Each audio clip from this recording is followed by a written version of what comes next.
मैं मुख्य आचार्य आर के सोनवानी आप सभी को जय मसीह की आज की ऑनलाइन रविवारी आराधना परमेश्वर पिता, परमेश्वर पुत्र और पवित्र आत्मा के नाम से प्रारंभ करते हैं।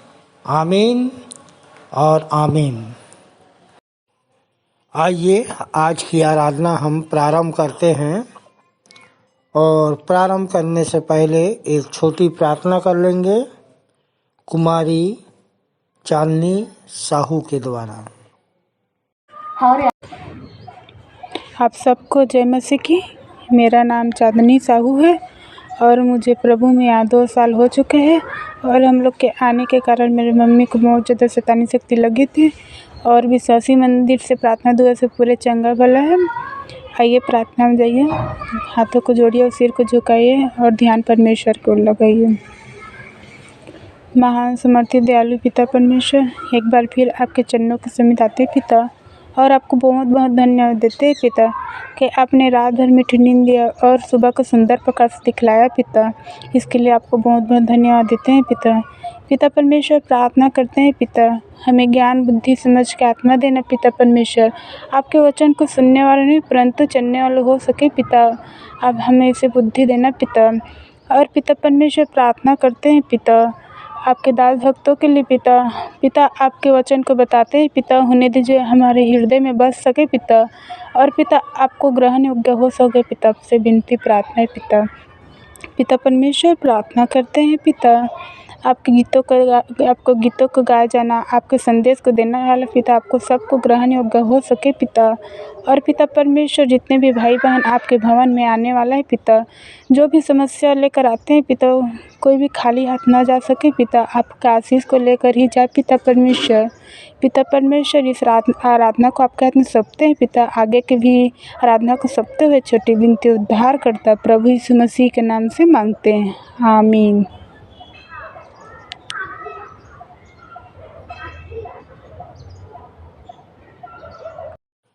परमेश्वर की महिमा में हम कुछ गीत गा लेंगे और पहला गीत गाएंगे स्तुति के गीत से 226 नंबर, जय जय प्रभु यीशु की हालेलुया।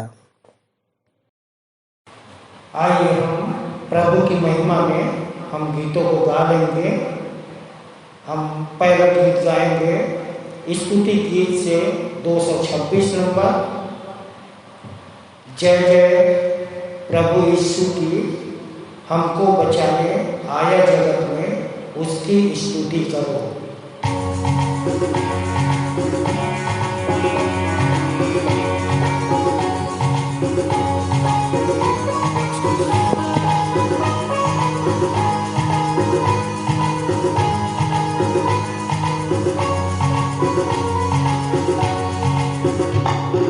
जय जय प्रभु यीशु की हालेलुया, जय जय प्रभु यीशु की हालेलुया, हमको बचाने आया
दूसरा गीत गाएंगे हमन गाना गाबो से 12 नंबर तुझको बुलाए यीशु राजा हो आजा तेल मिले दिया लेके आजा। आइए प्रभु की महिमा में एक गीत और गा लेंगे जो हमन गाना गाबो से गीत क्रमांक 12 तुझको बुलाए यीशु राजा हो आजा तेल मिले दिया लेके आजा।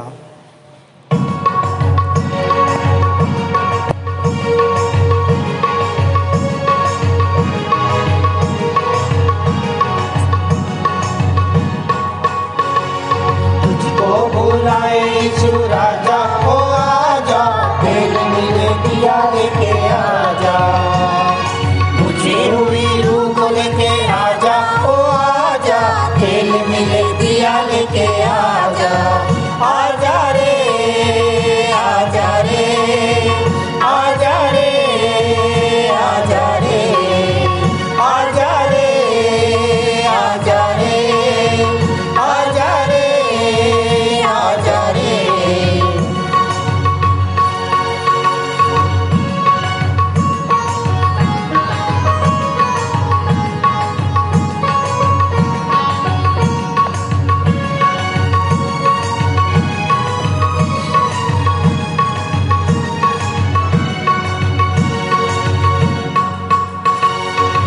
सुस्ती छोड़ो रे जागो रे वो बुलाता है तुम्हें आओ रे कहीं मौका न जाए और तू पछताए करे फिर द्वार को बंद खड़ा तू खटखटाए क्या अब समय है होश में तू आजा ओ आजा तेल मिले दिया लेके आजा मुझे हुई रूह को लेके आजा ओ आजा तेल मिले दिया लेके आजा आजा रे आजा रे आजा रे आजा रे।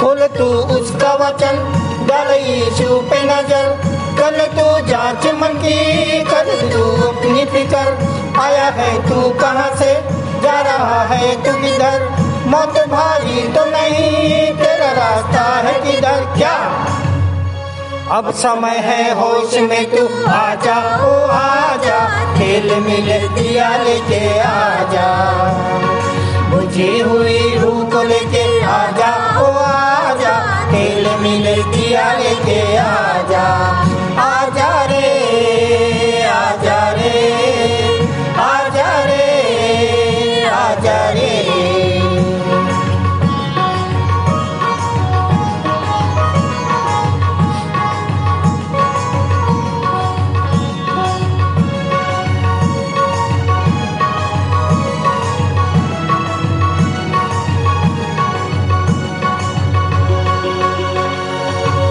अरे तू होश कर ले कि कहाँ जा रहा है, कल तू घबराया यीशु आ रहा है।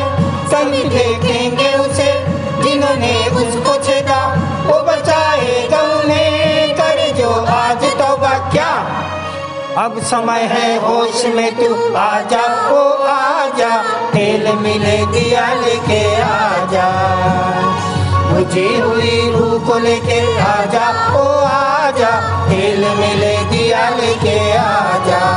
आजा रे, आजा रे, आजा रे, आजा रे, आजा रे, आजा रे, आजा रे, आजा रे। हे देश देश के सब लोगों, तालियां बजाओ, ऊंचे शब्द से परमेश्वर के लिए जय जयकार करो, क्योंकि यहोवा परम प्रधान और भय योग्य है। वह सारी पृथ्वी के ऊपर महाराजा है। वह देश के लोगों को हमारे सम्मुख नीचा करता और अन्य जातियों को हमारे पांव के नीचे कर देता है। आइए हम सर्वशक्तिमान परमेश्वर की आराधना में जाएं। मुख्य आराधना के प्रारंभ में हम एक गीत गा लेंगे। स्तुति के गीत से 105 नंबर, जीवन में आंधी तुम पर चलती है। आइए प्रभु की महिमा के लिए गीत गा लेंगे। गीत क्रमांक 105 स्तुति के गीत में से, जीवन में जब आंधी तुम पर चलती है। जीवन में जब आंधी तुम पर चलती है और निराशा आके जब सब होश है, अपनी सारी आशीष गिनो लेना और तुम सीखोगे देखी कृष्ण का। आशीष गिनो ले उनके नाम, आशीष गिनो देखो कृष्ण का।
उत्तरवादी की रीति से पढ़ने के लिए हम सब निकाल लेंगे। प्रेरितों के कार्य 5 अध्याय जिसका 26 से 42 पद तक पढ़ेंगे और पढ़ने में अगुवाई भाई राकेश साहू करेंगे और नैना सारथी के साथ हम सब उत्तर देंगे। आप सभी को जय मसीह की। मेरा नाम राकेश कुमार साहू है और विश्वासी मंदिर आते 10.5 वर्ष हो गए और यही आने के द्वारा मैंने जीवते परमेश्वर को जाना है जो आपके और हमारे अंदर रहता है। और जैसे मैं बचा हूँ और मेरा पूरा परिवार बचा है वैसे ही हम दूसरों को बचाने का कार्य करते हैं। आप सभी को जय मसीह की। मेरा नाम नैना सारथी है। मैं इमली भाटा कलेसिया से हूँ। मुझे मंदिर आए 7 वर्ष हो चुके हैं। आइए हम उत्तरवादी की रीति से पढ़ लेंगे प्रेरितों के कार्य 5 26 से 42 पद तक। पहला पद मैं पढ़ूंगा, दूसरा पद आप लोग बहन के साथ पढ़ेंगे। तब सिपाहियों के साथ कप्तान गया और बिना बल प्रयोग किए उन्हें ले आया, क्योंकि इन्हें लोगों से यह भय था कि कहीं वे हम पर पथराव ना करें। जब ये ले आए तो महासभा के सामने उन्हें खड़ा कर दिया। तब महायाजक ने उनसे पूछा, हमने तुम्हें कठोर आदेश दिया था कि तुम इस नाम से उपदेश न देना, फिर भी देखो तुमने सारे यरूशलेम को अपने उपदेशों से भर दिया है और तुम इस व्यक्ति की मृत्यु का लहू हमारे सिर पर मरना चाहते हो। परंतु पतरस और प्रेरितों ने उत्तर दिया, हमारे लिए मनुष्यों की अपेक्षा परमेश्वर की आज्ञा का पालन करना आवश्यक है। हमारे पूर्वजों के परमेश्वर ने उस यीशु को जिला उठाया जिसे तुमने क्रूस पर लटकाकर मार डाला था। उसी को परमेश्वर ने अपने दाहिने हाथ पर अति महान करके प्रभु और उद्धारकर्ता ठहराया कि इज़राइल को पश्चाताप और पापों से क्षमा प्रदान करे। हम इन सब बातों के साक्षी हैं और वैसे ही पवित्र आत्मा भी जिसे परमेश्वर ने अपनी आज्ञा का पालन करने वाले को दिया है। परंतु जब उन्होंने सुना तो वे तिलमिला उठे और उन्हें मार डालना चाहा। परंतु गमलीएल नामक एक फरीसी ने, जो व्यवस्था का शिक्षक और सब लोगों में आदरणीय था, महासभा में खड़े होकर आदेश दिया कि इन लोगों को थोड़ी देर के लिए बाहर निकाल दिया जाए। और उसने उनसे कहा, हे इज़राइलियों, तुम इन लोगों से जो कुछ करना चाहते हो उसे सोच समझ कर करो। क्योंकि कुछ समय पहले थ्यूदास यह दावा करते हुए उठ खड़ा हुआ था कि मैं भी कुछ हूँ, और लगभग 400 मनुष्य उसके पीछे चल पड़े, परंतु वह मार डाला गया था। उसके सब अनुयायी तितर बितर हुए और उनसे कुछ न बन पड़ा। उस व्यक्ति के बाद जनगणना के दिनों में गलील निवासी यहूदा उठ खड़ा हुआ और उसने कुछ लोगों को अपनी ओर कर दिया। वह भी मिट गया और उसके सब अनुयायी तितर बितर हो गए। अतः इस मामले में भी मैं तुमसे कहता हूँ कि इस मनुष्य से दूर रहो और इनसे कोई मतलब न रखो, क्योंकि यदि यह योजना या कार्य मनुष्यों की ओर से हो तो मिट जाएगा, परंतु यदि यह परमेश्वर की ओर से है तो तुम मिटा न सकोगे। आइए हम विश्वास वचन बोले। मैं सर्वशक्तिमान पिता पर स्वर्ग और पृथ्वी के सृजनहार परमेश्वर पर विश्वास रखता हूँ। मैं उसके एकलौते पुत्र हमारे प्रभु यीशु मसीह पर जो पवित्र आत्मा के सामर्थ के द्वारा कुमारी मरियम से जन्मा, जिसने पोंतियुस पिलातुस के राज्य में दुख उठाया, जो क्रूस पर टांगा गया और मारा गया, जो गाड़ा गया और अदृश्य लोक में पहुंचा, और तीसरे दिन मृतकों में से फिर जी उठा, जो स्वर्ग पर चला गया और सर्वशक्तिमान पिता परमेश्वर के दाहिने हाथ विराजमान है, और जीवितों और मृतकों का न्याय करने फिर आने वाला है।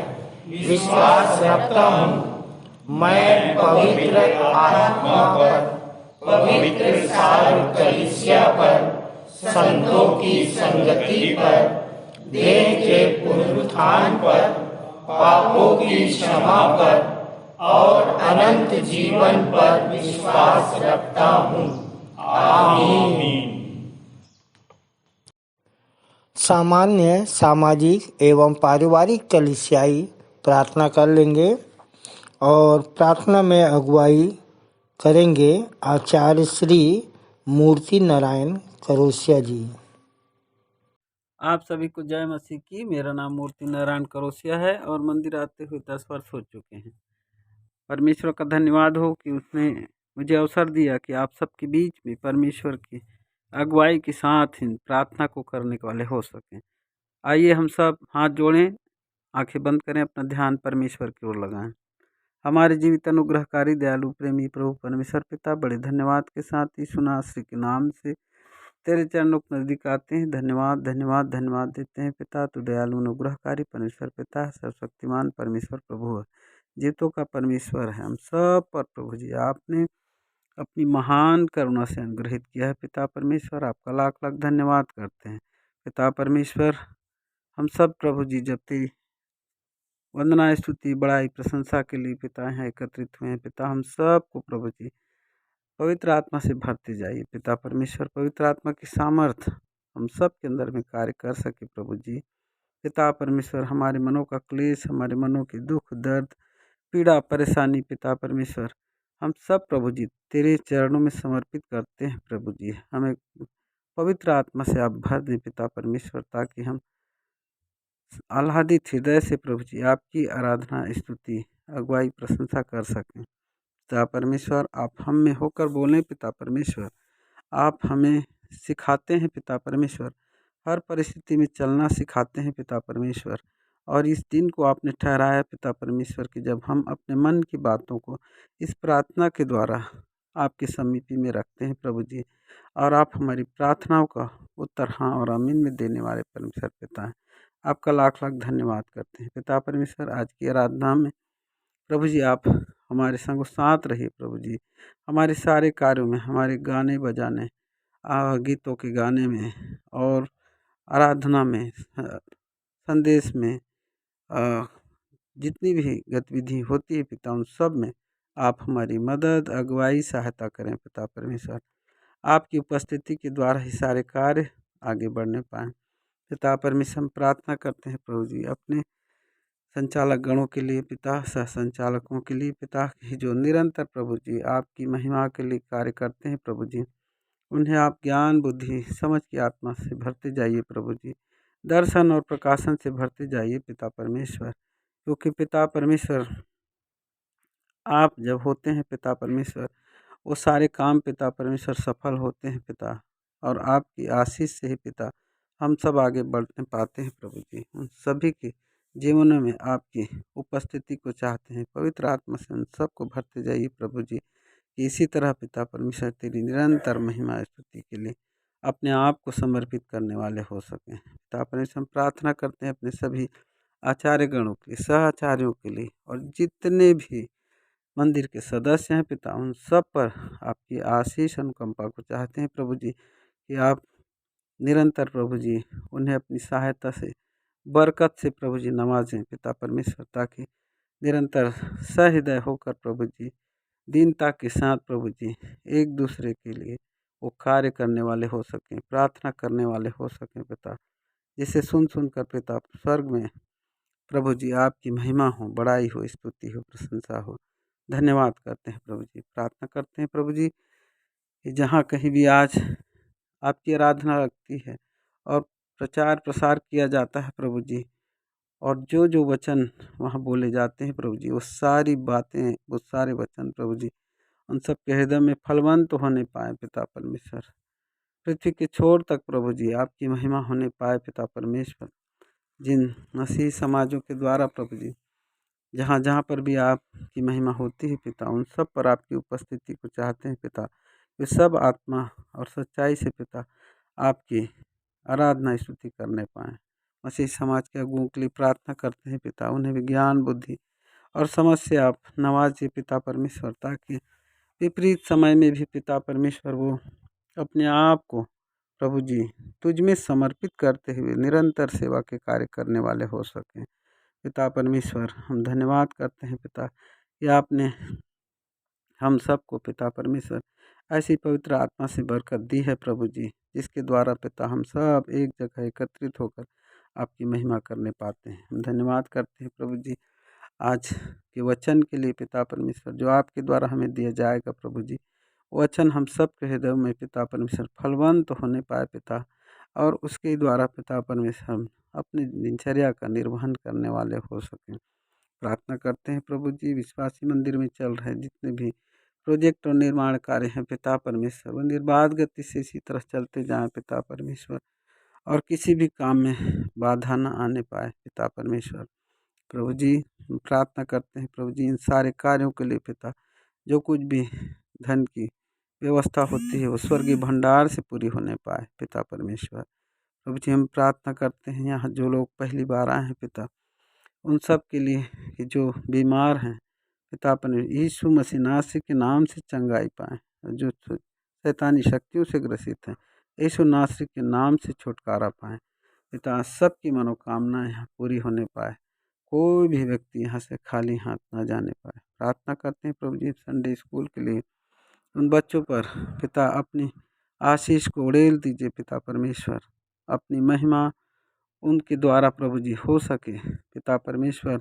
उन बच्चों पर प्रभु तेरी आशीष हमेशा बनी रहे प्रभु जी, क्योंकि वे ही इन मसीहों के खंभे हैं पिता परमेश्वर, जो दृढ़तापूर्वक आगे उस भवन को संभालेंगे प्रभु जी, जो तेरे भविष्य के लिए तैयार करते हैं पिता परमेश्वर। उन सब पर तेरी आशीष को चाहते हैं प्रभु जी। बच्चे आए निर्मल मन से प्रभु जी तेरे वचनों को अपने हृदय में आत्मसात कर सकें, ग्रहण कर सकें। उन शिक्षकों के लिए भी प्रार्थना करते हैं पिता, वो भी पिता परमेश्वर निरंतर प्रभु जी सहृदयतापूर्वक उन बच्चों पर पिता अपनी सामर्थ्य के साथ प्रभु जी उन्हें सिखा सकें पिता परमेश्वर। सारी बातों के धन्यवाद करते हैं प्रभु जी। पिता परमेश्वर हम प्रार्थना करते हैं मिशन हॉस्पिटल के लिए प्रभु जी, यहाँ जितने भी मरीज आते हैं प्रभु जी उन सब पर तेरी आशीष को चाहते हैं। जो डॉक्टर उनका इलाज करते हैं प्रभु जी, उन पर भी तेरी आशीष बनी रहे प्रभु जी, और उनके द्वारा जो इलाज किया जाता है मरीज स्वस्थ भले चंगे हो सकें।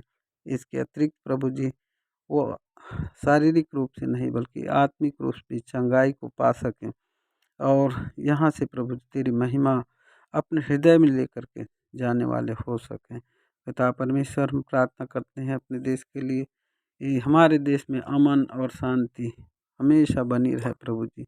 जहाँ जहाँ पर भी प्रभु मसीहियों के लिए सताव होते हैं पिता, उन सब पर प्रभु जी आप अपनी सहायता भेजें स्वर्गदूतों के द्वारा प्रभु जी, ताकि पिता उन सारे सतावों को सहते हुए पिता तेरी महिमा को आगे बढ़ाने वाले हो सकें। हमारे देश के अगुओं के लिए प्रार्थना करते हैं पिता, उन्हें भी भला मन दीजिए पिता परमेश्वर, कि वो निष्कपट होकर के प्रभु जी संपूर्ण जनता के लिए पिता परमेश्वर ऐसे कार्य करें जो उनकी भलाई को निरूपित कर सकें।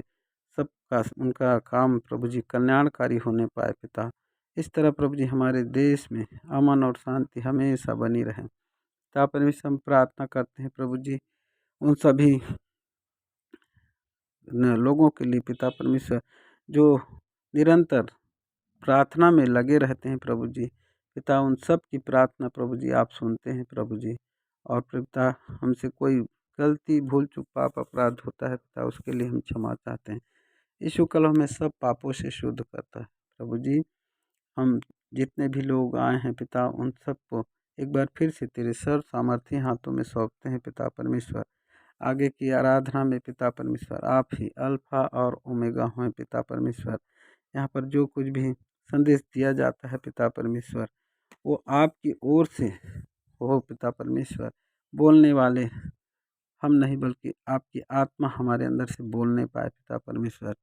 जो संचालन करते हैं उनको भी हम तेरे सर्व सामर्थ्य हाथों में सौंपते हैं पिता परमेश्वर। आगे की सारी आराधना को तेरे सर्व सामर्थ्य हाथों में सौंपते हैं। उपस्थित प्रत्येक जन को तेरे सामर्थ्य हाथों में सौंपते हुए धन्यवाद के साथ विनती प्रभु यीशु मसीह के धन्य प्यारे मीठे नाम में होकर मांगते हैं। आमीन आमीन। ये समय है संदेश का, और हमारे लिए संदेश लेके आ रहे हैं आचार्य श्री पंडित चंद्रशेखर देव तिवारी शास्त्री, जिनका विषय है अचंभे भविष्यवाणी दुष्ट आत्मा निकाल के भी कहलाएंगे कुकर्मी, सो क्या करें कि कहलाएं सुकर्मी। मत्ती 7:21 से 23 पर इनका संदेश आधारित है। आप सबको आचार्य पंडित चंद्रशेखर देव तिवारी शास्त्री की ओर से जय मसीह की। आज के हमारे संदेश का विषय है अचंभे भविष्यवाणी दुष्टात्मा निकाल कर भी कहलाएंगे कुकर्मी, सो क्या करें कि कहलाएं सुकर्मी। मत्ती 7:21 से 23 तक। जब कोई व्यक्ति यीशु मसीह को उद्धारकर्ता के रूप में ग्रहण कर लेता है, उसके पाप क्षमा हो जाते हैं और वह परमेश्वर की संतान बन जाते हैं। पवित्र लोग, याजकों का समाज, एक पास्टर, प्रचारक, एक अगुआ बन जाता है और वो सम्मान की दृष्टि से देखा जाता है। लेकिन यहाँ पर वचन कह रहा है कि अगर वो दुष्ट आत्मा निकाल दिया या भविष्यवाणी की अचंभे के काम किया तो वो कुकर्मी कहलाएगा। यहाँ पर वचन को पढ़ने से ऐसा लगता है कि ये दुष्ट आत्मा निकालना, भविष्यवाणी करना, अचंभे के काम करना, ये बहुत बड़ा पाप है। लेकिन ये ऐसा नहीं है, क्योंकि यीशु मसीह भी दुष्ट आत्मा निकालते थे, भविष्यवाणी करते थे, आश्चर्य कर्म करते थे। चेलों को भी उन्होंने अधिकार दिया था, वो भी यही करते थे। और आज प्रभु के लोग भी यही करते हैं, दुष्ट आत्मा निकालते हैं, भविष्यवाणी करते हैं। रही सवाल भविष्यवाणी की, तो अंताकिया की कलीसिया में भविष्यवक्ता थे। अंत के दिनों में ऐसा होगा कि परमेश्वर अपनी आत्मा को उड़ेलता है और उसके पुत्र पुत्रियां भविष्यवाणी करते हैं। लेकिन भविष्यवाणी करके, दुष्ट आत्मा निकाल के, अचंभे के काम करके कोई स्वर्ग नहीं जा सकता। स्वर्ग जाने के लिए उद्धार पाना जरूरी है। और हम उद्धार कैसे पाते हैं? हम विश्वास करते हैं परमेश्वर के अनुग्रह से, पश्चाताप, मन फिराव के द्वारा बपतिस्मा लेते हैं, हम उद्धार पा जाते हैं, चेला बनाते हैं, सताव धीरज धरते हैं। तो उद्धार पाने के लिए ये है, भविष्यवाणी करके, दुष्टात्मा निकाल के या अचंभे के काम करके कोई स्वर्ग नहीं जा सकता। इसीलिए यहाँ पर कह रहा है कि बहुत से लोग उस दिन, किस दिन? न्याय के दिन, कि हे प्रभु, हमने तो बहुत सारे दुष्टात्मा निकाला और भविष्यवाणी की, हमको भी स्वर्ग में जगह दो। तो यीशु मसीह उनको कह देगा कि मैं तुमको नहीं जानता भाई, हे कुकर्म करने वालों, मुझसे दूर हो जाओ। एक बार यीशु मसीह को उनके चेले यूहन्ना है, वो उन्होंने बताया कि एक व्यक्ति है जो दुष्टात्मा निकाल रहा है, लेकिन आपके पीछे नहीं चलता। तो हमने उसको मना किया। यीशु मसीह ने कहा उनको मना मत करो भाई, वो दुष्टात्मा निकालने का एक काम कर रहा था, लेकिन यीशु मसीह के पीछे नहीं चल रहा था, आज्ञा नहीं मान रहा था। तो जो आज्ञा नहीं मान रहे हैं उनके लिए है ये। और यीशु मसीह ने न्याय के विषय में बताया कि न्याय के दिन में ऐसा होगा कि बहुत से लोग ऐसे दावा करेंगे कि भाई हमको भी स्वर्ग में जगह दो क्योंकि हमने दुष्ट आत्मा निकाला। ये उनके लिए कहा गया है। हम कभी कभी वचन को नहीं समझ पाने की वजह से हम दिक्कत में हम हो जाते हैं। फिर भी अगर कोई ये बोल रहा है कि भाई ये काम करके आप कुकर्मी कह रहे हैं, तो वो बोलने वाले बोले, उससे हमको कोई फ़र्क नहीं पड़ता। जैसे हमको लोग बोलते हैं कि ये चंगाई देने वाला पास्टर, इससे सावधान रहे, ये दुष्ट आत्मा निकालने वाले पास्टर, इनसे सावधान रहे, क्योंकि लोगों की ये तकलीफ़ें हैं, बीमार है तो उनको चंगाई चाहिए, दुष्ट आत्मा से परेशान है तो उनको छुटकारा चाहिए, तो हम तो उनके लिए प्रार्थना करते हैं और आगे भी करते रहेंगे।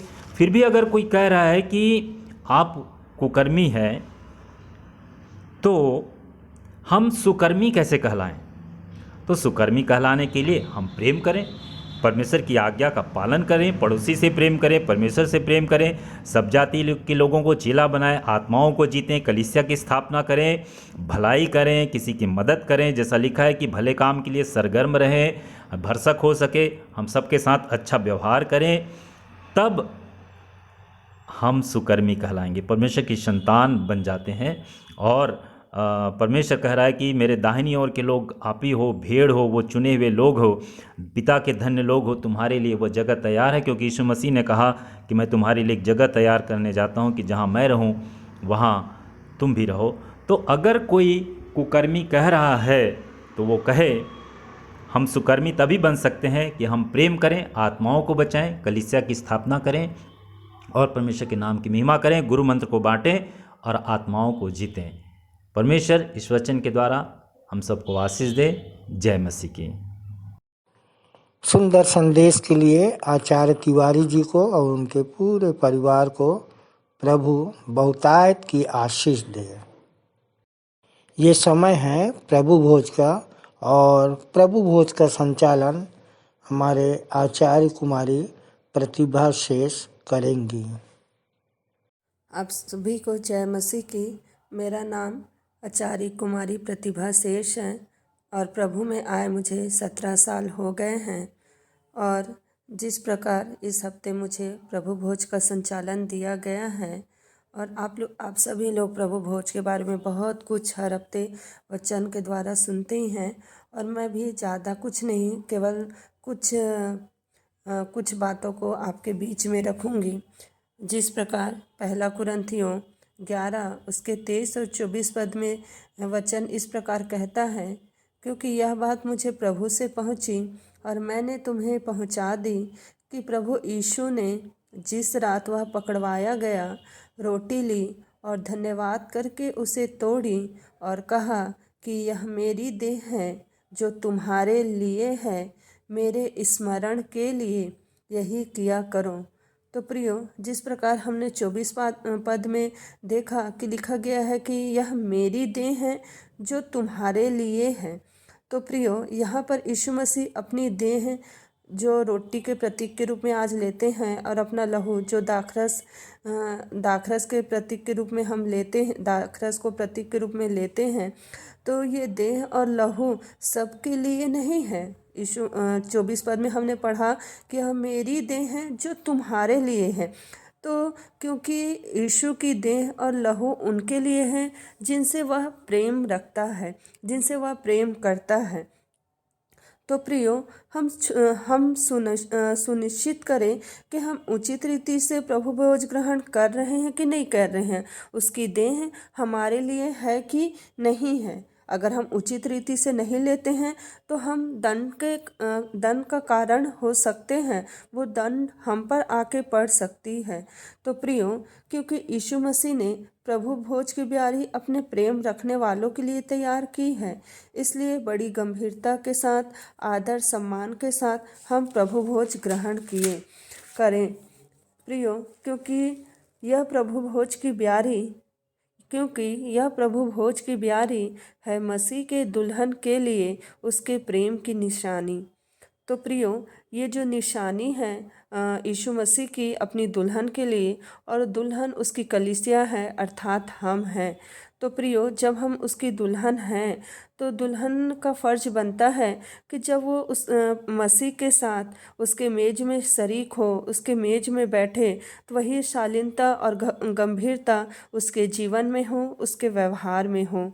प्रियो, मसीह ने अपने भोज में अपनी दुल्हन को शामिल करने के लिए अपने आप को बलिदान कर दिया, अपनी दुल्हन कलीसिया को बचाने के लिए। तो प्रियो, एक छोटी सी बात मैं आपके बीच रखना चाहूँगी। मेरी एक बहन है और उनके जो ससुर जी हैं उनकी बहुत काफ़ी ज़्यादा गंभीर थे और अच्छे पैसे वाले भी हैं वो, और लेकिन ऐसा हुआ कि वो बहुत से ऐसे उनके पैसे थे कि जिसे वो बैंक में नहीं रख सकते थे, और इसलिए उन्होंने अपने जो पैसे हैं ज़मीन, अपने घर में ही ज़मीन के अंदर वो गाड़ कर रखे थे, बहुत सारे धन। लेकिन जब ऐसा हुआ, जब उनकी मृत्यु नज़दीक आई और उन्होंने घर में किसी को भी नहीं बताया था कि उन्होंने पैसे छुपाए हैं ज़मीन के नीचे, और जब उनकी मृत्यु आई उनको लगने लगा कि अब मैं नहीं बच सकता हूँ, तब उन्होंने अपने घर के लोगों को बताया कि कहाँ कहाँ पर उन्होंने पैसे को रखा है। और बाद में जब उनकी मृत्यु हो गई, उनके घर वालों ने जहाँ जहाँ उन्होंने इशारे करके बताए थे वहाँ वहाँ से उन्होंने उस धन को उस पैसे को निकाला। तो इस बात से एक चीज़ मुझे समझ में आई, जब ये प्रभु भोज की ब्यारी के विषय में मैं आप लोगों के सामने ये संदेश रख रही हूँ, तो उन्होंने जैसे अपने घर वालों को केवल उस धन के बारे में, जो उनका धन था, तो केवल अपने लोगों को ही बताया जिनसे वो प्रेम रखते थे, अपने परिवार के लोगों को बताया, सबको जाके नहीं बताया कि उन्होंने कहाँ पे अपने पैसे रखे हैं। तो प्रियो, उसी तरह मसीह भी है और उसकी देह जो है और उसका जो लहू है प्रियो, वो केवल हमारे लिए है, जो उसके अपने हैं, जो उसकी दुल्हन है, जो सचमुच उसके प्रेम को समझते हैं। तो प्रियो, यीशु मसीह ने अपनी देह हमारे लिए इसलिए दिया ताकि वो अपनी दुल्हन को अपने आत्मिक स्वरूप में ढाल कर निष्कलंक दुल्हन बनाकर अपने साथ हमेशा के लिए स्वर्ग में रखे। जिस तरह वचन कहता है, यीशु मसीह ने कहा कि मैं जाता हूँ तुम्हारे लिए जगह तैयार करूँगा, कि जहाँ मैं रहूँगा वहाँ तुम रहोगे। और हम जानते हैं जहाँ दुल्हा रहेगा वहीं दुल्हन रहेगी। तो प्रियो, जब हम मसीह की दुल्हन हैं तो मसीह की मेज की शालीनता और उसकी गंभीरता को बनाए रखें और उसे अपने जीवन में भी लागू करें कि वही शालीनता, वही गंभीरता हमारे जीवन में भी दिखाई दे।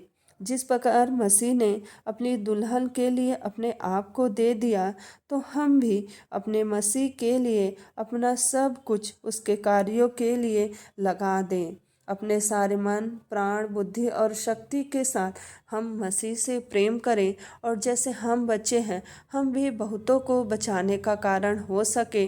और प्रियो, जब भी हम इस प्रभु भोज में शामिल होते हैं तो हम ऐसे मसीह की दुल्हन बने जिसने हमारे लिए हमारा ऐसा दुल्हा है जिसने हमारे लिए अपना प्राण दिया है ताकि हमें स्वर्ग में ले जा सके। तो प्रियो, बड़ी गंभीरता और शालीनता से हम प्रभु भोज में शामिल हों। इसे मजाक के रूप में या हर संडे लेते हैं ऐसा सोच के ना लें, और ये गंभीरता हमारे जीवन में हमेशा बने रहे। और जितने भी नए विश्वासी आते हैं हम उन्हें भी इस गंभीरता के बारे में बताएं, और जैसे हम बच्चे हैं वैसे बहुतों को बचाने का कारण हो सके। प्रभु इस छोटे से वचन के द्वारा हम सभी को बहुतायत की आशीष दे। आमीन। प्रभु भोज पर सुंदर संदेश के लिए आचार्य प्रतिभा और उनके पूरे परिवार को प्रभु बहुतायत की आशीष दे। ये समय है भेंट का। आइए हम अपनी अपनी भेंटों एवं धन्यवादी भेंटों को देने के द्वारा परमेश्वर की महिमा करेंगे। और इस समय हम गीत गा लेंगे। स्तुति के गीत से 6 नंबर, धन्यवाद सदा प्रभु ख्रिस्त तुझे। तत्पश्चात भेंट की प्रार्थना में अगुवाई करेंगे सहायक सह आचार्य श्री राजेंद्र गंगावानी। आइए हम प्रभु की महिमा के लिए गीत गा लेंगे। स्तुति के गीत क्रमांक 6 से, और गीत के बोल हैं, धन्यवाद सदा प्रभु ख्रिस्त तुझे, तेरे सम्मुख शीश नवाते हैं।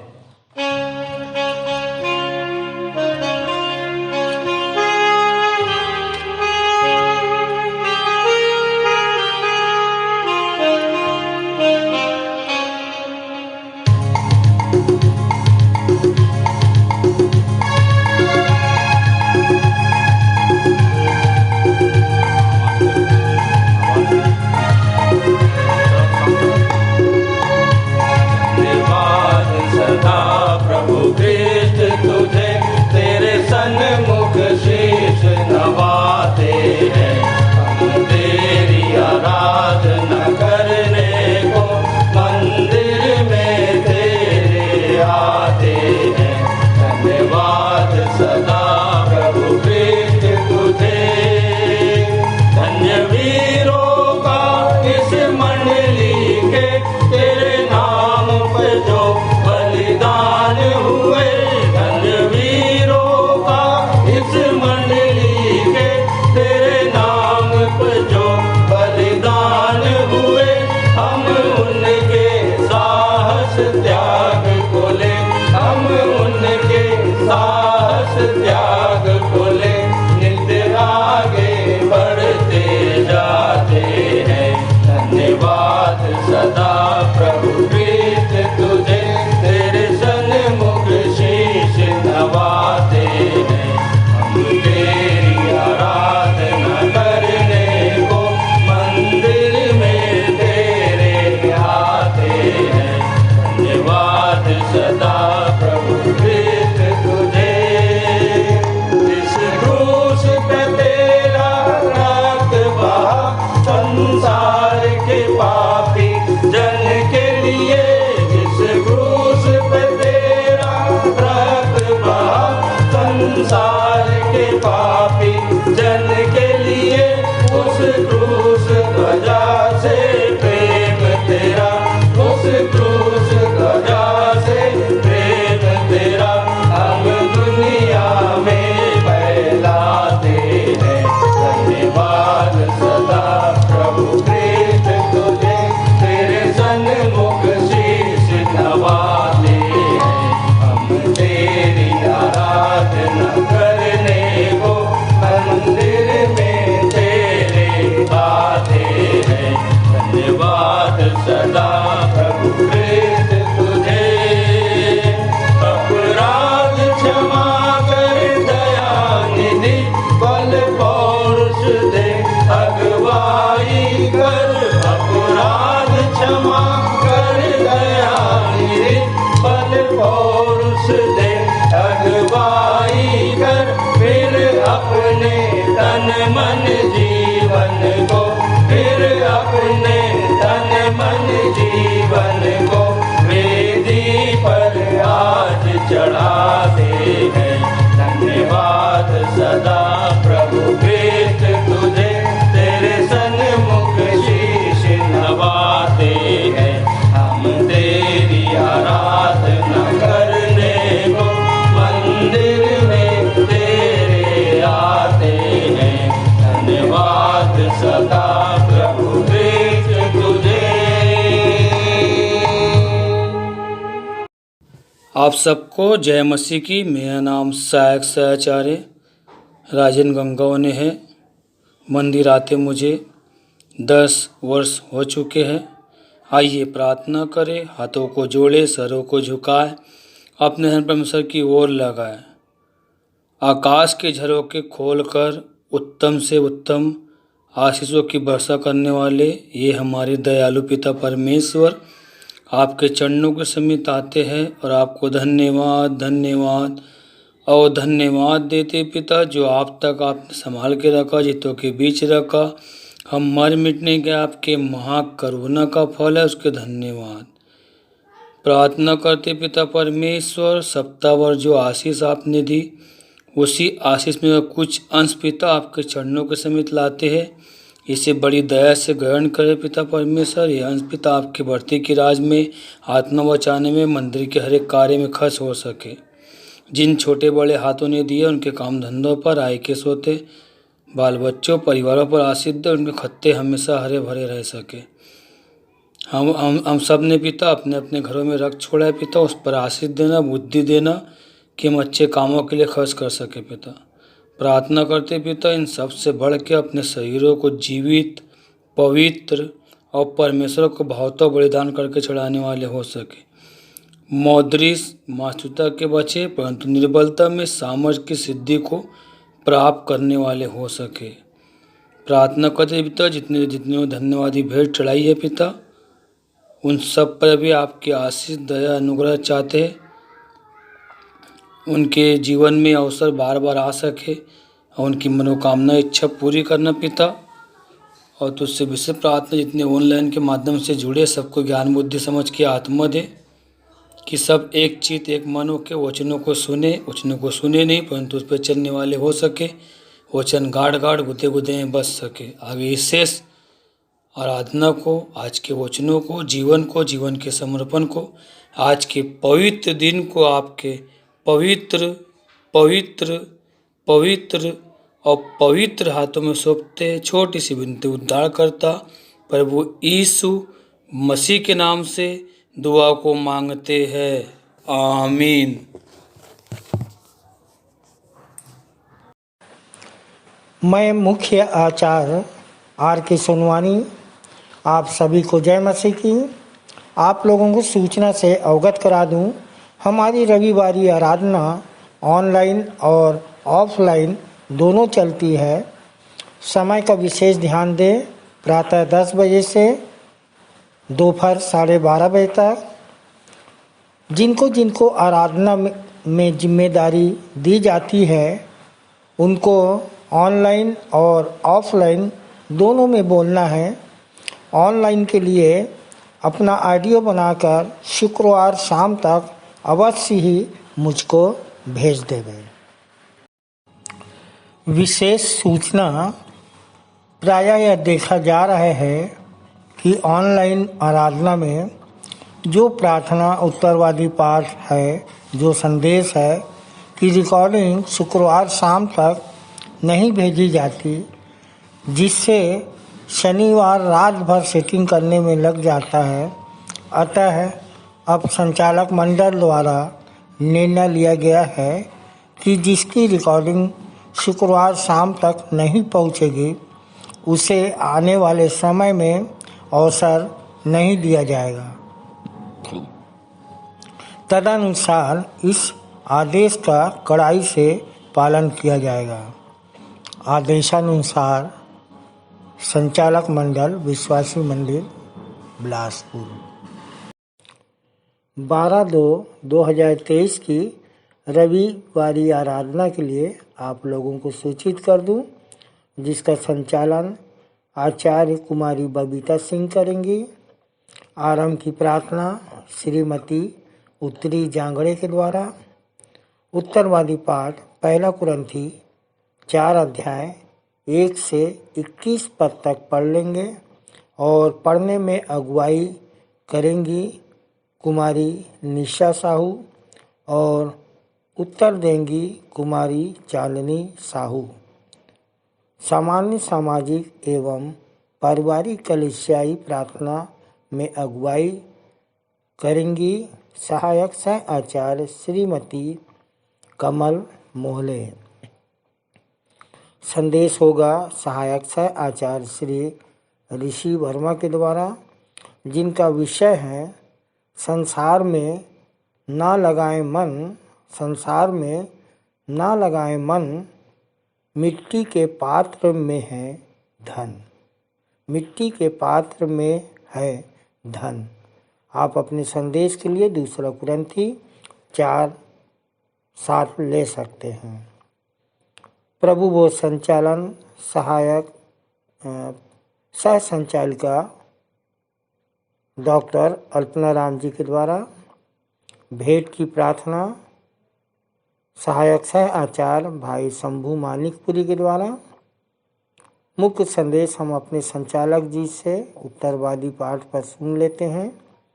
अंतिम प्रार्थना में अगुवाई करेंगे भाई सुधीर सूर्यवंशी।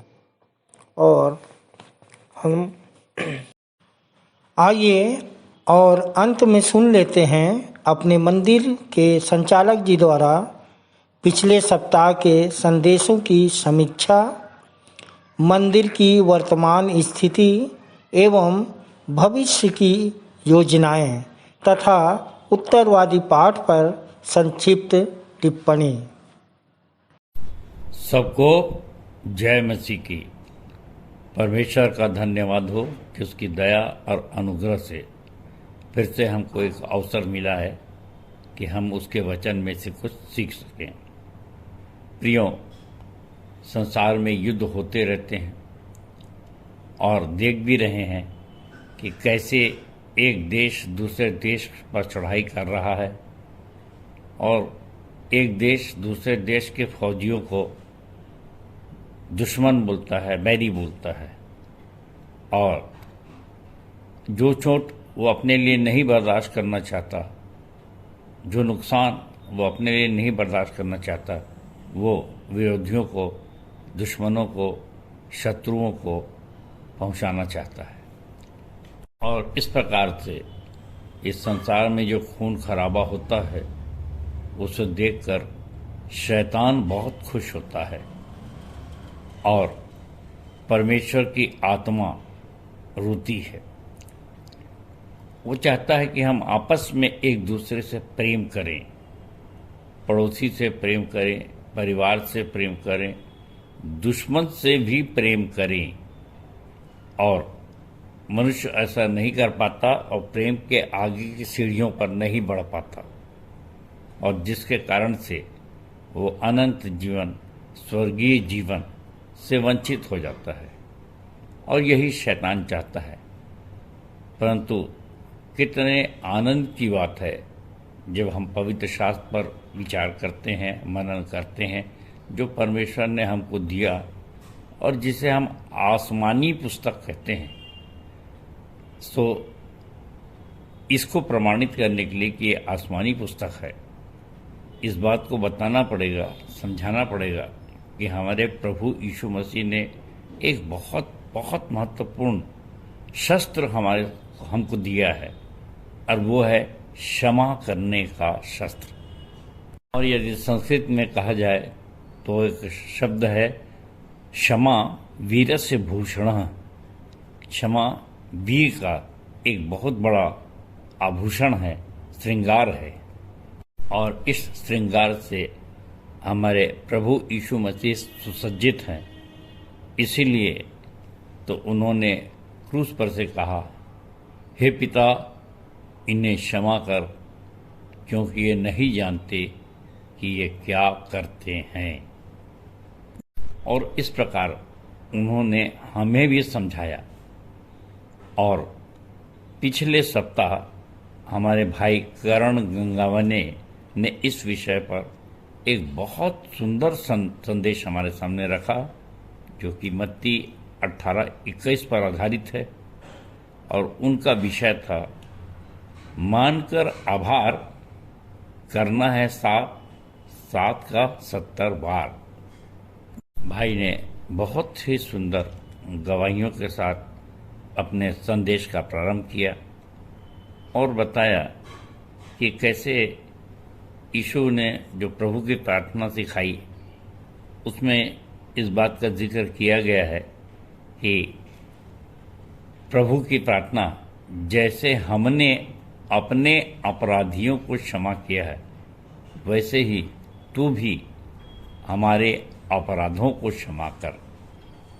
सो प्रियो, ये क्षमा करना एक बड़ी तपस्या है, साधना है, और इसके सिद्धि प्राप्त करना है। क्योंकि हम संदेश जब देते हैं तो बहुत नॉर्मल दिल दिमाग कहते हैं, सामान्य मनोमस्तिष्क में रहते हैं और कहने में बहुत अच्छा लगता है। परंतु जब क्षमा करने की बात आती है, जो हमको चोट पहुंचाता है, तो हम डगमगा जाते हैं। और इसलिए भाई ने बताया उत्पत्ति 42 से कि कैसे यूसुफ ने जिसके कुल 12 भाई थे जो, और कैसे अपने भाइयों को क्षमा किया, जो उसका प्राण लेने की तैयारी में थे। उसके प्राण लेने का विश्वास प्रयास करते थे। और कैसे जब वो प्रधानमंत्री बना तो अपने भाइयों को उसने क्षमा किया। सो हमारा स्वभाव भी मसीह यीशु के समान होना चाहिए, पलटा न लेने वाला। तब हम भी पौलुस के समान कह सकते हैं कि अब मैं जीवित नहीं रहा, परंतु मसीह मुझ में जीवित है। गलातियों 2:20। और पौलुस भी, जबकि प्रभु यीशु मसीह का उसने स्वयं दर्शन किया था और अपने बहुत ढेर सारे चेले बनाया, परंतु वो भी कहता है फिलिपियों 2:20 में, क्योंकि मेरे पास तीमुथियुस के अलावा और कोई ऐसा नहीं जो शुद्ध मन से तुम्हारी चिंता करे, सब स्वार्थी हैं। तो प्रियो, आज आवश्यकता है निस्वार्थ सेवकों की, जो बिना क्रोध किए बड़े धीरज से परमेश्वर के राज्य की महिमा के लिए कार्य कर सकें। और यहाँ पर पतरस जबकि सोचता है कि 7 बार क्षमा करने के लिए यीशु मसीह कह देंगे और शाबाशी देंगे, परंतु क्योंकि यीशु मसीह तो 3 बार ही क्षमा करना सिखाते हैं, इसलिए पतरस ने सोचा कि 7 बार का सुझाव देकर वह विशेष रूप से प्रशंसनीय बन रहा है, परंतु 7 से 70 गुने तक का अर्थ है अनगिनत बार क्षमा करना। और यदि व्यवहारिक रूप में देखा जाए तो रोमियो 12:19 में पौलुस कहता है, हे प्रियो, अपना पलटा मत लेना, परंतु परमेश्वर के क्रोध को कार्य करने का अवसर देना, क्योंकि धर्मशास्त्र ने लिखा है, पलटा लेना मेरा काम है। प्रभु कहता है, मैं ही पलटा दूंगा। इसके विपरीत तेरा बैरी भूखा हो तो खाना खिला, प्यासा हो तो पानी पिला, ऐसा करके तो उसके सिर पर आग के अंगारों का ढेर लगाएगा। बुराई से मत हारो, परंतु भलाई से बुराई को जीत लो। भाई कर्ण गंगावने को इस सुंदर संदेश के लिए परमेश्वर बहुतायत की आशीष दे। भाई को बहुत बहुत धन्यवाद। इसके पश्चात हमारी बहन डॉक्टर शीतला सूर्यवंशी आचार्य ने प्रभु भोज के संबंध में बहुत सुंदर संदेश रखा। बहन ने मत्ती 18:1-5 पे उस विवाद का उदाहरण दिया जहाँ पर चेले आपस में विवाद कर रहे थे कि हम में से बड़ा कौन है। और जैसा कि 1 शमूएल 16:7 में लिखा है कि परमेश्वर मन को जांचता है, और यहाँ यीशु मसीह भी मन की बात जानते थे। सो उन्होंने एक बालक को खड़ा किया और कहा कि जो बड़ा बनना चाहता है बालक के नहीं बने। सो हम उम्र से नहीं परंतु विचारों से बड़े बने। सो एक मौका ऐसा भी आया जबकि यीशु ने रूपांतरण के पर्वत पर याकूब, यूहन्ना और पतरस को ले गया, लूका 9:2 के अनुसार। और हो सकता है कि ये 3 चेले अपने आप को अन्य चेलों से ज़्यादा सुपर समझते हों, क्योंकि हमको यीशु मसीह ने रूपांतरण अपना दिव्य रूप दिखाया, तो हम बड़े हैं। और कभी कभी ऐसा होता है कि हमारे पास भी ऐसे प्रकाशन और दर्शन आते हैं जिसके कारण से हम अपने आप को दूसरों से ज़्यादा श्रेष्ठ समझने लग जाते हैं, ज़्यादा प्रिय समझने लग जाते हैं और दूसरों को छोटी निगाह से देखते हैं। तो आवश्यक है कि हम विचारों से बड़े बने।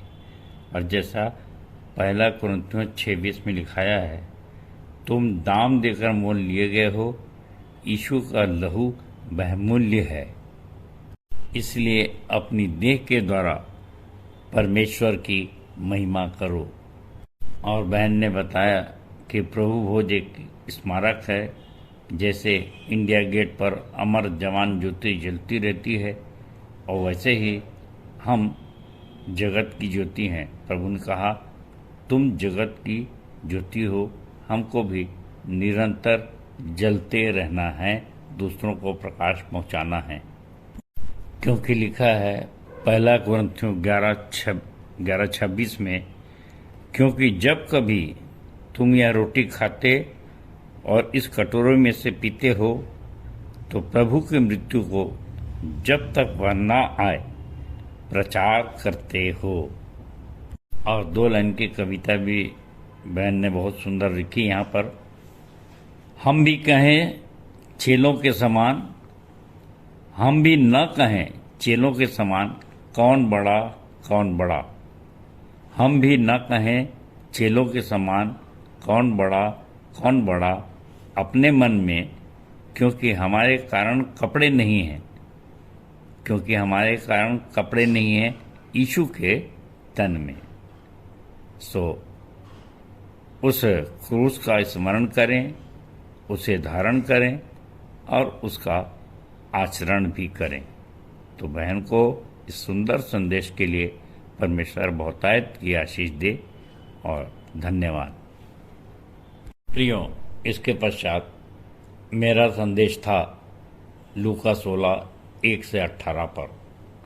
और जैसे मैं हमेशा कहता हूँ कि बहुत ज़्यादा शास्त्र पढ़ लेना, बहुत ढेर सारी बातों को जानना और प्रवचन देना, प्रवचन सुनना, रीति विधि, ये सब अपने आप की अलग से एक धार्मिकता है।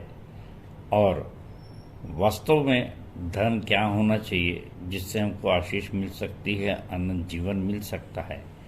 और वो जरा टेढ़ी चीज़ें होती हैं, कठिन चीज़ें होती हैं गहरे पे जाके।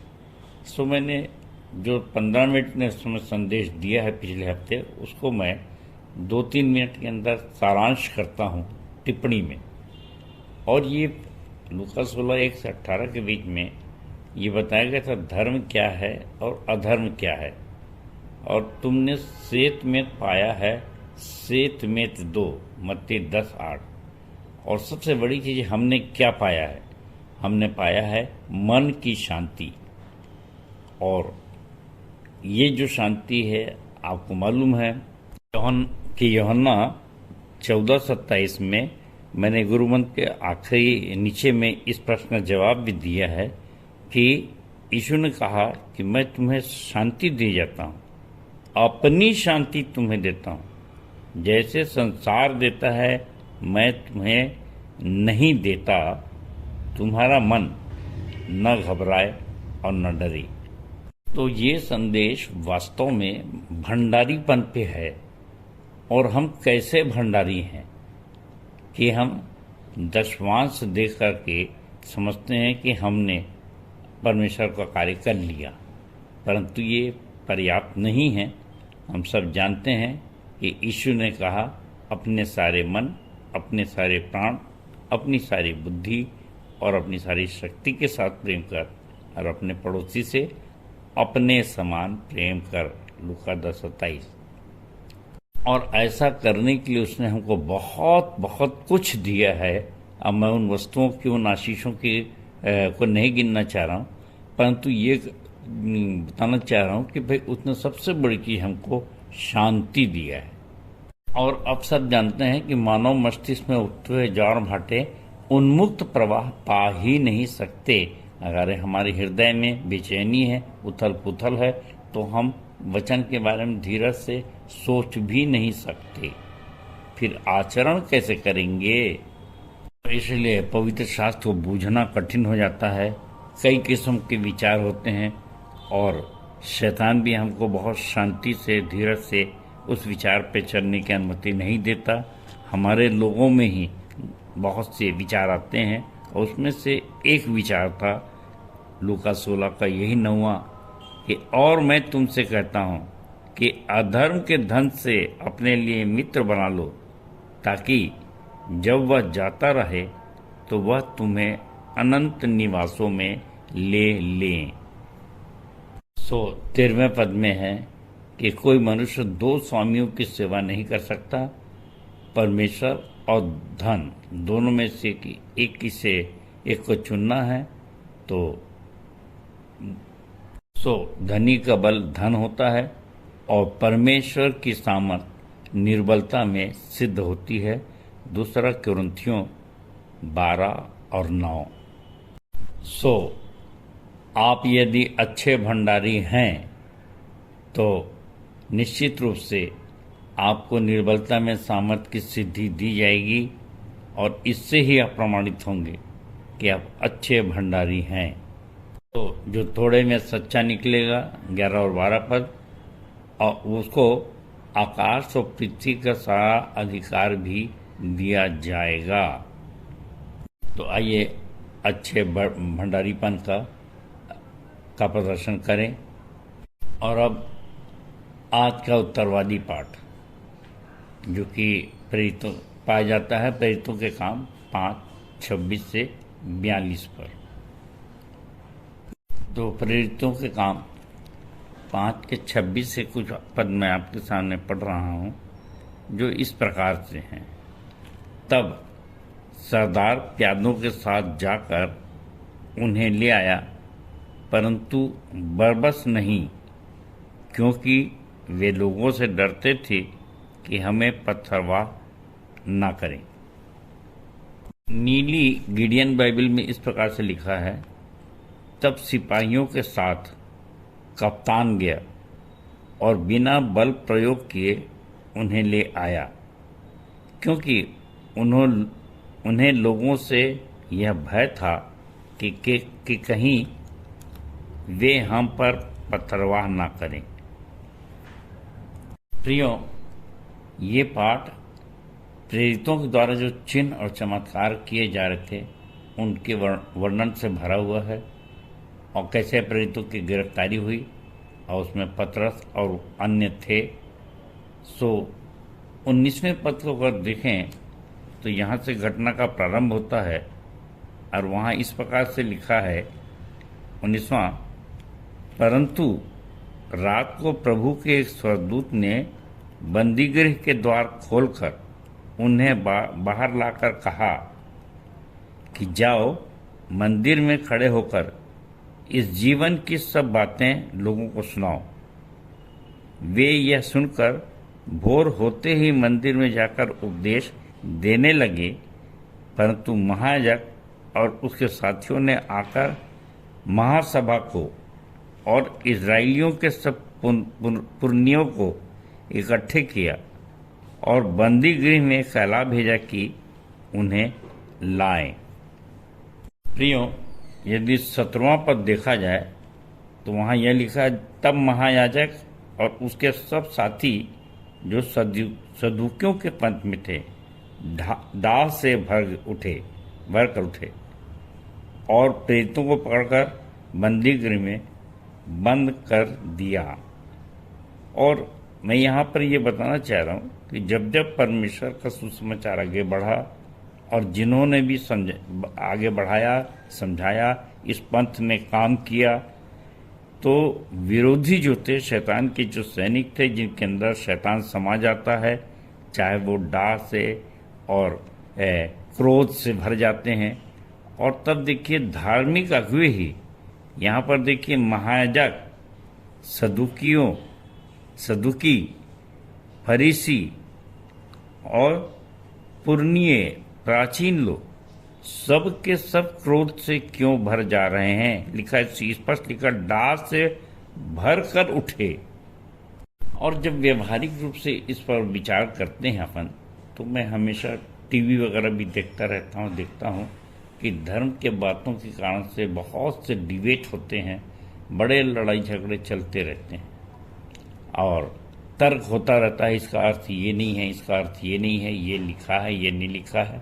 सब अपने अपने शास्त्रों को खोलते हैं और कई बार अधिकांशता ये होता है कि एक ही मत के मानने वाले, एक ही पंथ के लोग आपस में भिड़ जाते हैं। मुझे ये बताते बिल्कुल भी संकोच नहीं होता कि हमारे बीच में अक्सर ये होता है कि इस कौम में, ईसाई कौम के अंतर्गत ही कहा जाए तो बहुत सी विचारधाराएं हैं।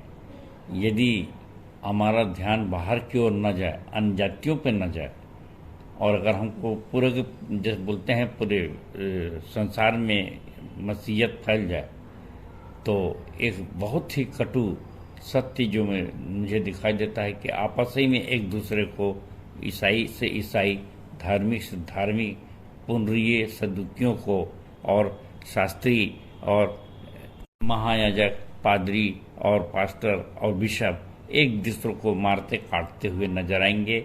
और अभी भी ऐसे लक्षण दिखाई देते हैं। क्योंकि हमारा युद्ध बाहर की शक्तियों से नहीं, हमारा युद्ध अंधकार की शक्तियों से। और ऐसा ही इफिसियों 5:12 में लिखाया है कि क्योंकि हमारा यह मल्ल युद्ध लहू और मांस से नहीं, परंतु प्रधानों से और अधिकारियों से और इस संसार के अंधकार के हाकिमों से और उस दुष्टता की आत्मिक सेनाओं से है जो आकाश में हैं। और इसलिए परमेश्वर के सारे हथियार बांधने की बात करता है कि तुम बुरे दिन में सामना कर सको और सब कुछ पूरा करके स्थिर भी रहो। और इसके लिए आवश्यक है कि सत्य से अपनी कमर कसकर धार्मिकता की झिलम पहनना है और पैरों में मेल के सुसमाचार की तैयारी के जूते और विश्वास की ढाल लेकर स्थिर रहो, और जिससे तुम उस दुष्टता के सब जलते हुए तीरों को बुझा सको और उद्धार का टोप और आत्मा की तलवार जो परमेश्वर का वचन है ले लो, और हर प्रकार से आत्मा में प्रार्थना और विनती करते रहो। इसलिए जागते रहो कि सब पवित्र लोगों के लिए लगातार विनती करते रहो। और पौलुस लिखता है कि मेरे लिए भी प्रार्थना करते रहो, ताकि हियाव के साथ सुसमाचार का भेद बता सकूं। क्यों ये वचन इतना लंबा चौड़ा मैं इसलिए पढ़ा कि देखिए यहाँ पे 2 जगह 13वें में आया है कि स्थिर रह सको सब कुछ पूरा करके, और फिर 16वें में है कि विश्वास की ढाल लेकर स्थिर रहो। और यदि यूहन्ना 6 का 56वां पद देखा जाए, प्रभु भोज के समय के लिए यीशु मसीह ने कहा कि जो मेरा मांस खाता और मेरा लहू पीता वह मुझ में स्थिर बना रहता है और मैं उसमें। सो मेरे प्रियो, मैं यहाँ पर कहना चाहता हूँ, जो प्रकाशन मुझको प्राप्त होता है कि ये जो सताव आते हैं, प्रेरितों पे सताव आ रहे हैं, उनकी गिरफ्तारी हो रही है, ये बंद हो रहे हैं, तो ये अन्य जातियों से या गैरों से तो जो जरूरी नहीं कि उनसे आए, परंतु यहाँ पर देखिए कि जितने लोग के नाम पढ़े गए हैं कि महायाजक और पुरनीय और सद्दुकी और फरीसी, ये सब शास्त्रों के ज्ञाता थे और न कहिए बाइबिल के भी ज्ञाता थे, क्योंकि आगे चलकर यदि देखा जाए तो यीशु मसीह को सूली चढ़ाने वाले कौन लोग थे, ये सब बाइबिल के ज्ञाता ही थे। और पिलातुस ने तो कहा भी कि मैं तो तुझ में कोई दोष नहीं पाता, परंतु जो तेरे लोग हैं वे ही तेरे विरुद्ध में ये सब षड्यंत्र रचे हुए हैं, यानी तेरी कौम के लोग, यहूदी लोग ही तेरे विरुद्ध खड़े हुए हैं कि तू धर्म का अपमान करता है। प्रियो, हमारे लिए चिंता की आवश्यकता नहीं है। यदि हम वचन में स्थिर हैं तो बिल्कुल भी मत डरिए। कोई भी समस्या का समाधान करने के लिए हमारे पास स्वर्गदूतों की सेना है। और मेरे बच्चों, मेरे प्रियों, आप लोगों को वचन में स्थिर रखने के लिए ही इतने बोर्ड लिखे गए हैं और पुस्तक भी लिखी गई, हवन गाना गान पुस्तक, ताकि आप अपने दर्शन में हिले डुले नहीं। और आपके सामने वे सब उदाहरण भी हैं जो उन वचनों में स्थिर नहीं रह सके, वे कैसे गए, कैसे अब उनकी मानसिकता क्या है, उनके पास कैसे चेले हैं। और ये तारे तो हैं, स्टार तो हैं, लेकिन यहूदा की पत्ती देखा जाए 1:13, तो वहाँ इनके विषय में लिखा है, ये समुद्र के प्रचंड हिलकोरे, ये समुद्र के प्रचंड हिलकोरे हैं जो अपनी लज्जा का फेन उछालते हैं। ये डावाडोल तारे हैं जिनके लिए सदा काल तक घोर अंधकार रखा गया है। तो प्रियो, इस दर्शन को पकड़ करके कि हमको स्थिर रहना है, डावाडोल नहीं होना है और समुद्र के लहरों के समान हिलकोरे नहीं लेना है, और इसके लिए जो प्रयास किए गए आपको बता दिया गया, और इसको दिलो दिमाग में रख कर आइए हम आगे बढ़ते हैं 29वें पद पर। तब पतरस और पेतुस ने उत्तर दिया, हमारे लिए मनुष्यों की अपेक्षा परमेश्वर की आज्ञा का पालन करना आवश्यक है। पूरा पाठ अगर पढ़ा जाए तो यहाँ पर प्रेरितों को कहा जाता था कि आप यीशु मसीह का सुसमाचार न सुनाओ, अगर फिर से सुनाओगे तो फिर से बंदी गृह में डाल दिए जाओगे, सजा मिलेगी। परंतु बंदी गृह से डर किसको है? ये तो स्थिर दिल दिमाग के इच्छित लोग प्रचारक थे, और ऐसे जो प्रचारक होते हैं वे किसी भी विपदा से डरते नहीं, परंतु इन क्लेशों से इन प्रचारकों का बहुत पुराना नाता रहता है और इससे ये बहुत फ़ायदा उठाते हैं, अपने आप को भाग्यशाली समझते हैं। और ये चेले उन आज्ञाओं को समझते थे जो मनुष्यों के की ओर से है, और इसलिए परमेश्वर की आज्ञा मानने के लिए अपने आप को दृढ़ संकल्पित घोषित करते हैं। परंतु आगे बढ़े 34वें पद में, तब गमलीएल नाम का एक फरीसी जो था वो इनके पक्ष में कहता है, समझाता है कि इनके विरोध में न कहो, और कितनी अच्छी बात बोला उसने। 38वें पद को देखें तो, इसलिए मैं तुमसे कहता हूँ इन मनुष्यों से दूर ही रहो और उनसे कुछ काम न रखो, क्योंकि यदि यह धर्म का काम मनुष्यों की ओर से हो तब तो मिट जाएगा, परंतु यदि परमेश्वर की ओर से है तो तुम उन्हें कदापि मिटा ना सकोगे। कहीं ऐसा न हो कि तुम परमेश्वर से भी लड़ने वाले ठहरो। और गमलीएल ने बाकायदा 2 व्यक्तियों का उदाहरण भी दिया 36वें पद में, थियोदास और यहूदा, जिनकी दोनों की हत्या हुई और किसी प्रकार की प्रतिक्रिया नहीं हुई, परंतु ये जो हैं प्रभु के दास हैं, अगर इनका कुछ नुकसान किए तो निश्चित रूप से प्रतिक्रिया होगी ही। तो प्रियो, उस समय भी व्यवस्थापक थे, न्यायालय थे, और वहाँ पर जब गमलीएल ने समझाया तो उसकी प्रतिक्रिया क्या होती, ये 40 और 41 पद में है। तब उन्होंने उसकी बात मान ली और प्रेरितों को बुलाकर पिटवाया और यह आज्ञा देकर छोड़ दिया कि यीशु के नाम से फिर बातें न करना।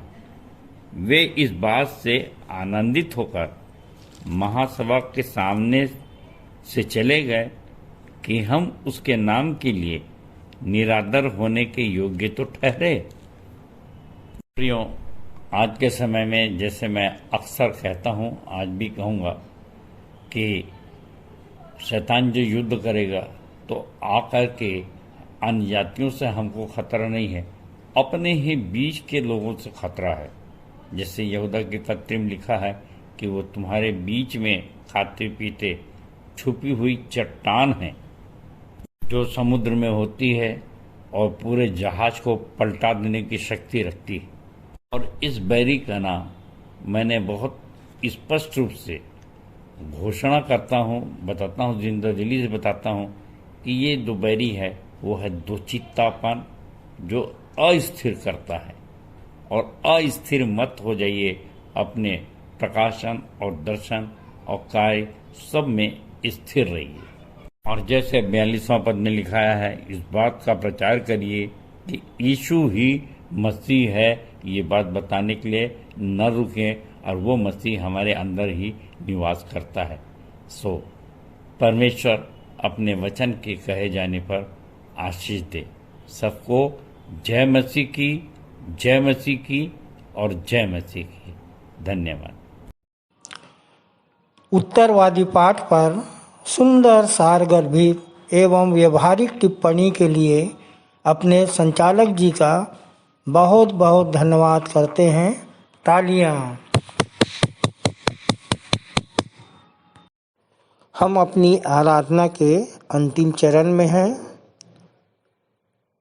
अंतिम गीत गाएंगे। स्तुति के गीत से 102 नंबर, मैं यीशु के साथ नूर में चलूँगा। अंतिम प्रार्थना में अगुवाई करेंगे सहायक सह आचार्य श्री रामेश्वर सिंह राठौर। और प्रभु की प्रार्थना और सह संचालिका डॉक्टर अल्पना राम जी की आशीष से सभा का समापन करेंगे।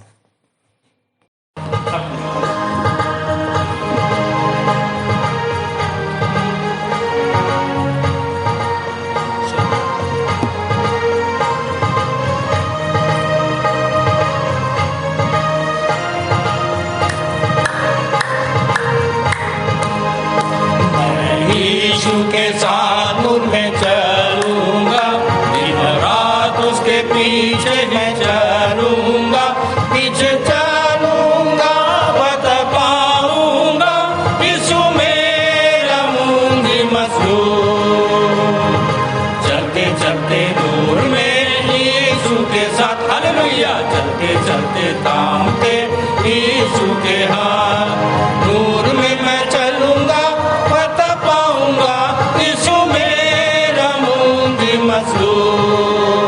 मैं यीशु के साथ नूर में चलूंगा, अंधेरी राह में न डरूंगा, पैर उठाऊंगा दिल से गाऊंगा, यीशु मेरा मुंजी मजदूर। चलते चलते नूर में यीशु के साथ, हालेलुया, चलते चलते थामते यीशु के हाथ, नूर में मैं चलूंगा फतह पाऊंगा, यीशु मेरा मुंगी मसलूम। मैं यीशु के साथ नूर में चलूंगा, जब कभी आवाज उसकी सुनूंगा, उससे कहूंगा फर्ज सब दूंगा, तू ही मेरा मुंगी मसलूम। चलते चलते नूर में यीशु के साथ, हालेलुया, चलते चलते थामते यीशु के हाथ, नूर में मैं चलूंगा बता पाऊंगा, यीशु मेरा मुंगी मसलूम। मैं यीशु के साथ नूर में चलूंगा, ताके ताके रोज मदद पाऊंगा, रंजिया खुशी हो या नजदीक मौत हो, यीशु मेरा मुंगी मसलूम। चलते चलते नूर में यीशु के साथ, हालेलुया, चलते चलते थामते यीशु के हाथ, नूर में मैं चलूंगा फतह पाऊंगा, यीशु मेरा मुंगी मसलूम। मैं यीशु के साथ नूर में चलूंगा, अपनी आँख उसकी तरफ लगाऊंगा, हाथ में ले सलीब झंडा है बाजिद, यीशु मेरा मुंगी मसलूम। चलते चलते नूर में यीशु के साथ, हालेलुया, चलते चलते थामते यीशु के हाथ, नूर में मैं चलूंगा फतह पाऊंगा, यीशु मेरा मुंगी मसलूम।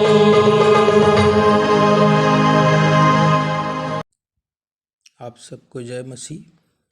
मेरा नाम सहायक सहआचार्य रामेश्वर सिंह राठौर है और विश्वासी मंदिर से जुड़े मुझे 6 वर्ष हो चुका, और विश्वासी मंदिर आने का कारण था, मैं भी एक तरह का खोजी था। मैं उस परमेश्वर को खोज रहा था, जो खोज विश्वासी मंदिर में आकर मेरी खोज पूरी हुई। पिता परमेश्वर का धन्यवाद करता हूँ। वो हर एक परेशानी से, हर एक कर्जे की समस्या से मुझे बचाया, और यहीं आके मैंने जीवित परमेश्वर को जाना। और एक छोटी सी गवाही है, पिछले महीना मेरी बड़ी बेटी अदिति सिंह राठौर को ब्लड की कमी हो गई थी।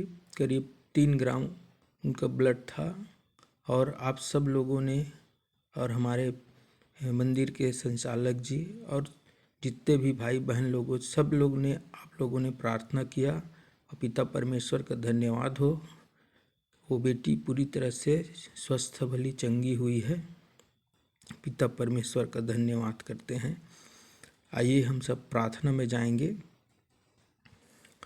धन्यवाद धन्यवाद धन्यवाद आकाश और पृथ्वी के कर्ता, हमारे सृजनहार, पालनहार, तारनहार प्रभु जी, धन्यवाद और धन्यवाद करते हैं पिता परमेश्वर, क्योंकि आप हर एक परिस्थिति में धन्यवाद के योग्य है प्रभु जी। पिता परमेश्वर, आप युगान युग एक सा हैं प्रभु जी। पिता परमेश्वर, लाखों लाख धन्यवाद करते हैं परमेश्वर पिता। आज के इस विश्राम दिन में पिता परमेश्वर, आपने पिता परमेश्वर हमको ऐसा मौका दिया प्रभु जी कि आपके विश्राम दिन में हम शामिल होने पाते हैं प्रभु जी। परमेश्वर पिता, जितने भी लोग पिता परमेश्वर ऑनलाइन और ऑफलाइन के माध्यम से पिता आपसे विनती प्रार्थना करते हैं प्रभु जी, आपके वचन को सुनते हैं, उन हर एक जन को आशीष दीजिएगा प्रभु जी। और पिता परमेश्वर, जितने भी लोग समस्या से ग्रस्त हैं प्रभु जी, चाहे शारीरिक हो, मानसिक हो, आर्थिक हो, घर परिवार की समस्या हो, शैतानी शक्ति हो, सब यीशु मसीह के नाम से दूर होने पाए पिता परमेश्वर। और वचन से जो कुछ हमने आज सीखा है प्रभु जी परमेश्वर पिता, कि मनुष्यों की आज्ञा से बढ़कर परमेश्वर की आज्ञा है प्रभु जी। पिता परमेश्वर, हम परमेश्वर की आज्ञा को मानने वाले हो सके प्रभु जी। परमेश्वर पिता, जिस तरह से प्रेरित लोग पिता परमेश्वर घर घर जाकर सुसमाचार प्रचार करते थे पिता परमेश्वर, हम भी उसी तरह से पिता आपके सेवकाई को करने वाले हो सके पिता, आपके नाम की सुसमाचार प्रचार करने वाले हो सके प्रभु जी। पिता परमेश्वर, जब तक पिता परमेश्वर हम इस शरीर में हैं परमेश्वर पिता, आपको धन्यवाद देते रहें पिता, और आपके नाम की स्तुति महिमा करने वाले हो सके, आप के सुसमाचार प्रचार करने वाले हो सके प्रभु जी। पिता परमेश्वर, हर एक जन की आप सुधि लीजिएगा परमेश्वर पिता। आज जो भी वचन का बीज बोया गया परमेश्वर पिता, उसको हम अपने हृदय की पटिया पे लिख सके प्रभु जी, और वचन को सुनने वाले बस नहीं, परंतु उस वचन के अनुसार अपना जीवन बिताने वाले हो सके पिता परमेश्वर। ऐसे आपसे विनती प्रार्थना करते हैं प्रभु जी। जहाँ कहीं से भी पिता परमेश्वर इस वचन को लोग सुनते हैं पिता परमेश्वर ऑनलाइन के माध्यम से प्रभु जी, पिता परमेश्वर हर एक जन को पिता आप आशीषित कीजिएगा परमेश्वर पिता। ऐसे विनती प्रार्थना करते हैं दयालु पिता परमेश्वर। आज जो भी गीतों का गाया जाना, संदेशों का दिया जाना, प्रभु भोज का दिया जाना, और परमेश्वर पिता जितने भी गवाही का दिया जाना, और परमेश्वर पिता नए लोगों का परिचय, सब कुछ पिता परमेश्वर भेंटों का दिया जाना परमेश्वर पिता, सब आपको सुखदायक सुगंध के रूप में ग्रहण योग्य होने पाए प्रभु जी। ऐसे विनती प्रार्थना करते हैं पिता परमेश्वर। आदर महिमा गौरव सम्मान सब कुछ आपको देते हैं खुदा बाप परमेश्वर पिता। हम सब पर दया अनुग्रह कीजिएगा परमेश्वर पिता। लाखों लाख धन्यवाद देते हैं पिता परमेश्वर।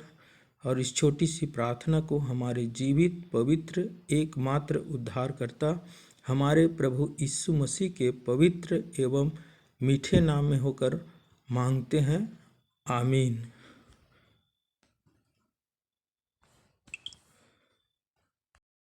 हे हमारे पिता, तू जो स्वर्ग में है, तेरा नाम पवित्र माना जाए, तेरा राज्य आए, तेरी इच्छा जैसे स्वर्ग में पूरी होती है वैसे ही इस पृथ्वी पर भी पूरी हो।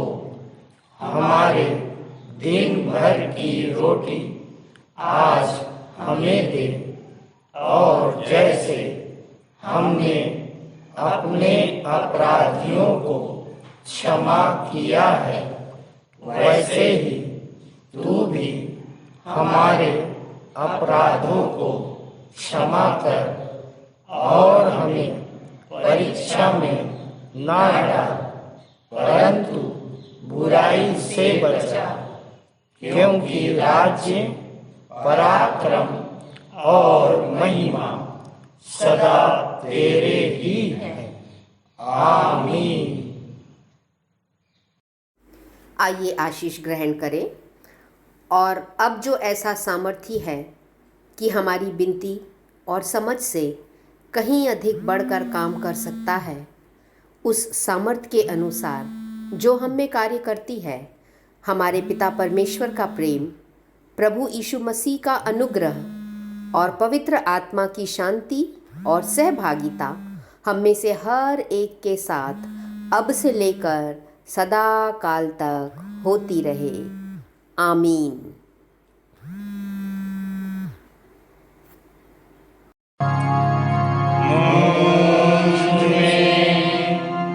यीशु की शोभा दिखाई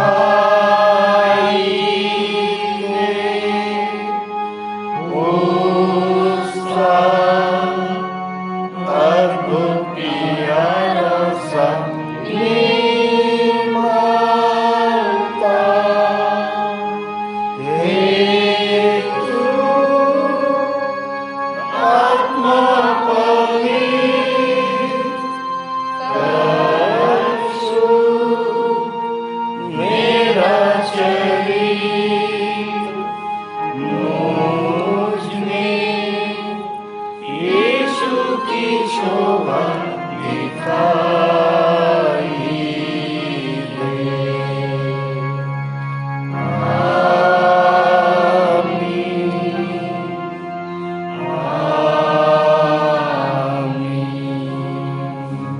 आप सबको जय मसीह की। जय मसीह की।